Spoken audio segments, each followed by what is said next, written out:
I'm Kirkpatrick, joining you from the famous Ocklawaha River. For the next half hour, I would like to take you all along one of the most beautiful rivers in the world.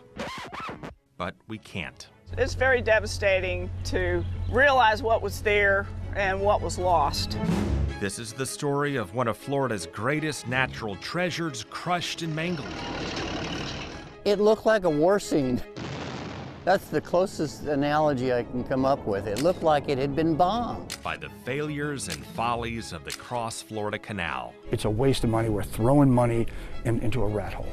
And it created a long-running controversy that's coming to a head. So the Rodman Dam is 55 years old, and it is a 50-year-old shelf life. And so any day now, something is going to happen. And it all starts some 90 years ago with an ill-conceived plan that became Florida's Boondoggle. Well, our government made a big mistake that burned taxpayers and damaged our environment over and over again. They tried to build a canal through the middle of Florida and repeatedly failed. And the damage they left behind touched off a dispute that we're still dealing with today. If you walk through the woods of Central Florida near Ocala, you might stumble on something that looks a little weird. It's Florida's version of Stonehenge. Most people have no idea where these pillars came from or who built them or why. It was a boondoggle, total boondoggle. And it's a shame that it got as far as it did. And it all started with the idea of literally sawing through the state of Florida as depicted by Bugs Bunny. That does it. South America, take it away. This Looney Tunes cartoon aired in 1949, 14 years after an army of men actually tried to do it. To try to cut a major shipping canal through Florida as part of FDR's New Deal. Through a well-conceived and actively directed plan of action. The plan was to make a shortcut for large ships in the Gulf so they wouldn't have to curve around Florida to reach the Atlantic. The idea had been floated around for hundreds of years. And engineers said it would take a lot of work and did not make economic sense to do. But during the Great Depression, Roosevelt keyed into the part about it requiring a lot of work. Hundreds of thousands given new employment. While he launched successful civil works projects across the nation, he approved this one big doozy called the Cross Florida Ship Canal. They put down $5 million and planned a $146 million budget. In today's money, that's a $112 million down payment on a budget of $3.2 billion. You know, we can do it, but why? University of Florida professor Dr. Stephen Knoll is a leading expert on the follies yet to come. And he wrote a book about them called Ditch of Dreams. There's great stories that people who are opposed to it thought that once Florida is separated, that the part below the canal would float away. So this is the kind of absurdity that we have here, both from proponents and opponents. So we can see how 90 years ago they could not anticipate the true impact of digging a big hole through Florida. Up to a mile wide, so basically they're clear-cutting the land. They built a base camp south of Ocala called Camp Roosevelt. They work hard, and they're going to play hard. Thousands of men made 30 cents an hour. That's around $6.75 here today. They're also going to spend it on liquor and women. And that's what fueled the rise of adult entertainment in Central Florida. It's the Wild West. And on the West Coast, they started slashing and digging near Yankeetown, dumping huge piles of sand in the Gulf. And that's what created the shoals and the bird islands off the Citrus County coast today. The spoil islands out there in the Gulf that seabirds today nest on are relics of the failed canal in the 1930s. And as they cut east, they did much of the work by hand and used mules instead of readily available machines. Would have been the smart way to do it, would have been the quicker way to do it, but the object here is to give people jobs. Another classic hallmark of a boondoggle. Deliberately inefficient. Yes. Deliberately inefficient, deliberately designed to make sure that people have jobs, yes. And tough, unpleasant work. They're out in the woods, there's ticks, there's chiggers, there's rattlesnakes. Which compelled this man, George Timmerman, to try to organize a labor union. Guess what happened to him? On the front page of the New York Times says, labor organizer crucified in Florida. They found him in the woods with nails through his hands and feet. crucified, mouth sewn shut, and it's amazing that he survived. But Ocala's police chief dismissed it as a publicity stunt and claimed he must have done it to himself or had an accomplice do it. And he disappears. And that's what chilled the organized labor movement in Florida. We tried to find, what happened to him through census records and everything. He's gone. And while the engineers drew up a lot of different possible cut lines, the government picked one which ran through the middle of a thriving African-American township called Santos. It was the home of a proud baseball team and a hub for Negro League games. But beyond this old ball field, you'll find just one building still standing, an old church, and some signs in the woods for others torn down, all forcibly bought out and wiped out for pennies on the dollar. They were moved for something that never happens. And just a couple of blocks away from Santos, they built the stanchions for a tall highway bridge to cross the Ship Canal.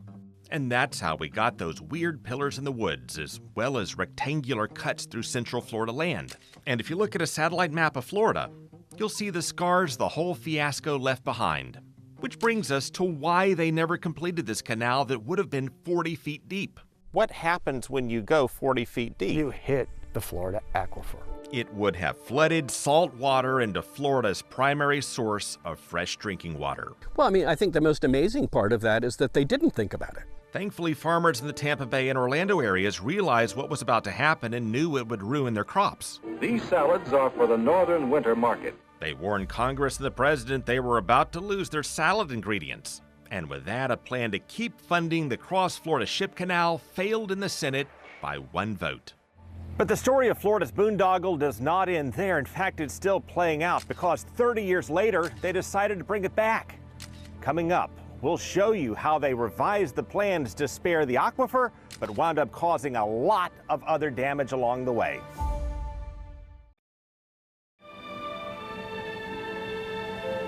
Engineers have long dreamed of a cross-Florida canal. Actually, engineers who studied it said it was not economically feasible. It's the politicians who were dreaming, and we all got burned. We lost a whole swath of natural Florida. First, in the 1930s, FDR's plan to build a ship canal through the middle of Florida nearly spoiled our main source of drinking water. They said, oh yeah, that's exactly what will happen. It will allow seawater to get into the aquifer system. Congress shut it down in 1936, but then World War II brought it back to life. A German U-boat sank the SS Gulf America oil tanker 5 miles off the coast of Jacksonville. And Congress reauthorized the canal to help protect tankers from deep water attacks. And they changed the design so it would not rip into the aquifer. A toll-free, lock-type barge canal, higher than sea level. So instead of being 40 feet deep, it would only be 12 feet deep and designed for barges instead of large ships. It will utilize a series of locks, and the barges will be lifted up by these locks in a series of steps. They changed the name from the Cross-Florida Ship Canal to the Cross-Florida Barge Canal. A tremendous new industrial belt will rise along the canal. It would look like New Jersey. And they said this in a positive way. We want Florida to look like New Jersey. And look like a lot of other things that just did not add up. This means that countless parks, picnics, and camping areas and swimming beaches. Because who wouldn't want to camp and picnic to the steady flow of industrial barges? And who wouldn't run from the sugar sand beaches along the coast for the chance to swim in this? That we can have water skiing and, never again, irony, the irony of having water skiing in an industrial waterway. While Congress authorized it during World War II, it did not appropriate any money for it until President Kennedy pushed for it in 1963. Or we should say until Kennedy's close friend pushed him. The president's good friend and groomsman at his wedding, Senator George Smathers, is in the president's ear. And I regard him as one of my most valuable counselors in moments of great personal and public difficulty. Ironically, while Smathers was advising him to restart the canal, Kennedy joked that Smathers advised him to run the year that he lost. George came up and said, I think it looks pretty good for you. And advised him to not run the year that he won. George, what do you think? He said, don't do it. Can't win. Bad year. Kennedy drew laughs by saying he still listened to Smathers. George comes right up there and gives his views, and I listen very carefully. And all joking aside, Smathers sold him on that canal. Congress approved $4 million as a down payment days before Kennedy's assassination, and 3 months later, LBJ followed through on it. Well, I was 6 years old and living with my grandparents. Tom Deputy's grandparents received a coveted invitation to the groundbreaking that promoters claim would be bigger than the Beatles. So grandmother loaded us up and drove us up here. It was a rainy, cold day, and we came out here and we watched Lyndon B. Johnson drive up in a big black limousine right through the mud and all. What did your grandmother tell you as you were seeing this? Oh, how important it was for the rest of my life to remember history like this. And there was one of those box plungers. And we watched him, they did a countdown, he pushed it down and... He blew up a huge mound of peat moss engineers had trucked in just for the event.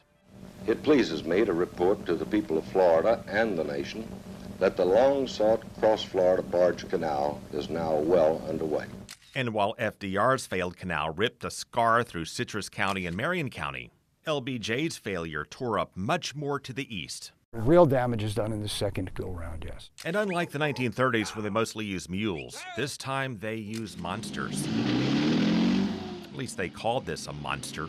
They also called it Paul Bunyan's bull, but they mostly called it the Crusher.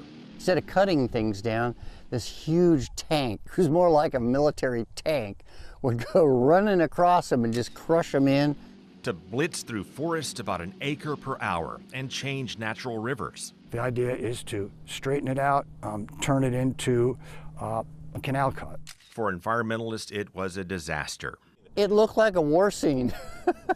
That's the closest analogy I can come up with. It looked like it had been bombed. And then the miles of crushed trees sort of got their revenge. Well, it's a little bit, in some ways, like a Stephen King movie. Because they did not anticipate what would happen when the squished wastelands began to fill with water. The type of trees that were felled are the types of trees that float. Some called it the attack of the zombie trees. But of course, like corpses, they all started rising to the surface. So they had to chase them down, stack them in huge piles, and burn them. It's a horrific environmental site. All while people in the shipping industry said, we're not really sure we can use a 12-foot barge canal through Florida anyway. In Palatka and Putnam County, man has done his planning well.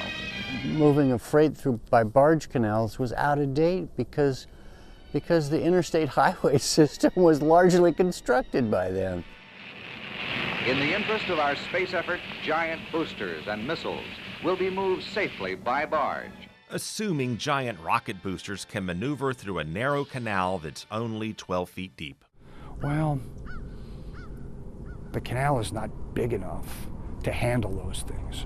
So, the irony is the assumption that we can use it for this is not there. So, in addition to the ecological and environmental damage, once again, it's a boondoggle. It's a waste of money. We're throwing money into a rat hole. And doing lasting damage to one of Florida's natural treasures. The Ocklawaha River remains dammed off and cut off. We lost the striped bass altogether. The manatees have found it very difficult to get up and down the river. Coming up, we'll show you what finally stopped this canal project and the fight over restoring the river.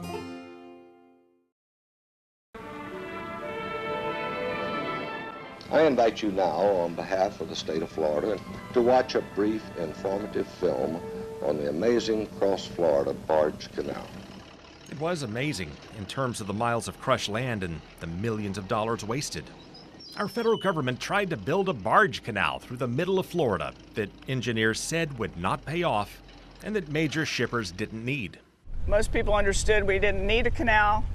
It was an antiquated idea, and nobody thought that this would be funded and go forward. But before it was canceled, it inflicted a lot of damage. And one special river took the hardest hit. It's very devastating to realize what was there and what was lost. Captain Erica Ritter grew up on the famous and winding Ocklawaha River. Crooked as a snake. And she gives tours of what's left of it today. It is a wild and scenic river. We're in a section of the river that would be similar to what the steamboats would have experienced.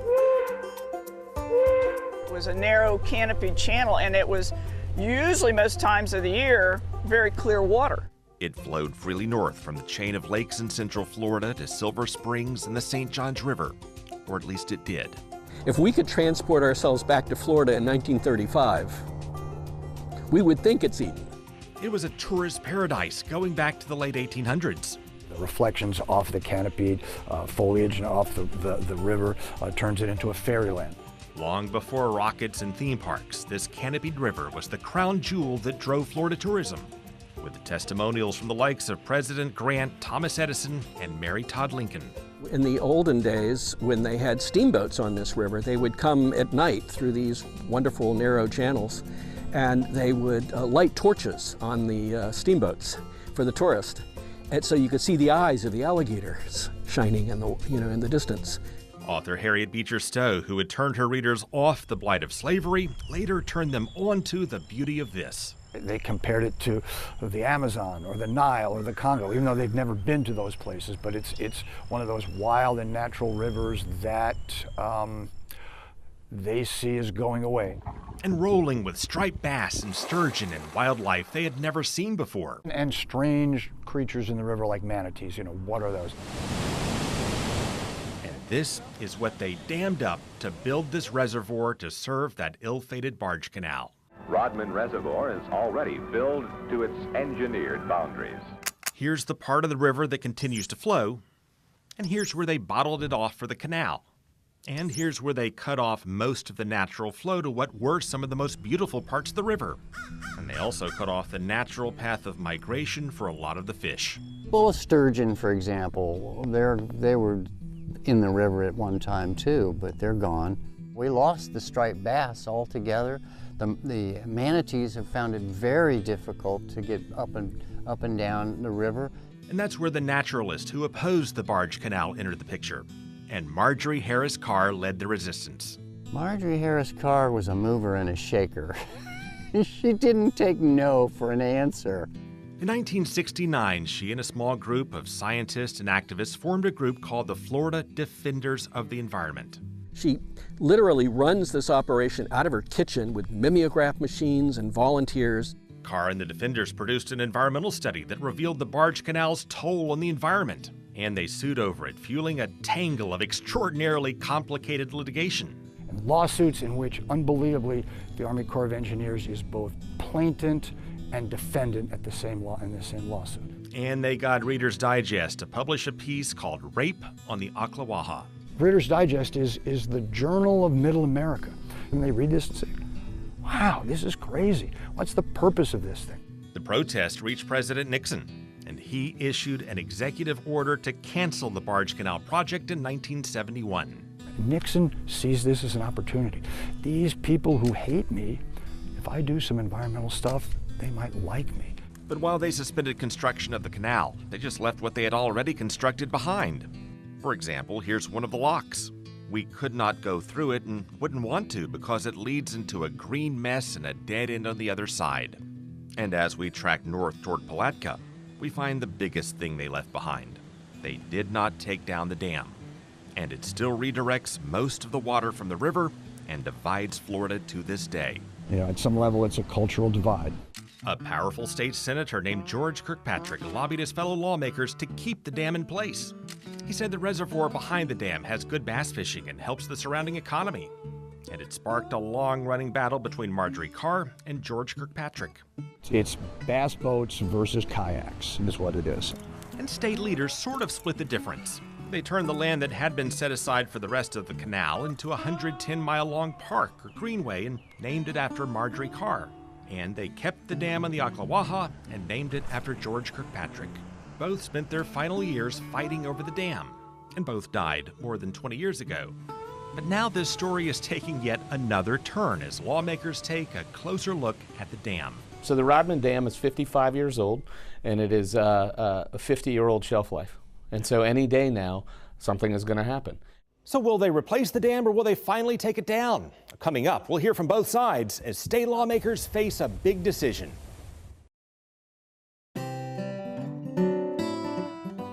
One of those cormorants caught a fish and the osprey stole it from him.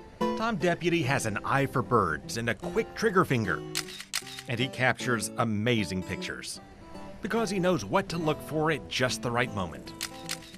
He spent most of his life around the waters of Putnam County, and he picked a very interesting place to capture nature because it's at the center of a long-running clash. Oh, my godfather was one of the loggers that followed the crusher. Around 60 years ago, his godfather helped clear swaths of forest as tanks crushed miles of trees to build this massive reservoir near Palatka that restricts river flow towards central Florida.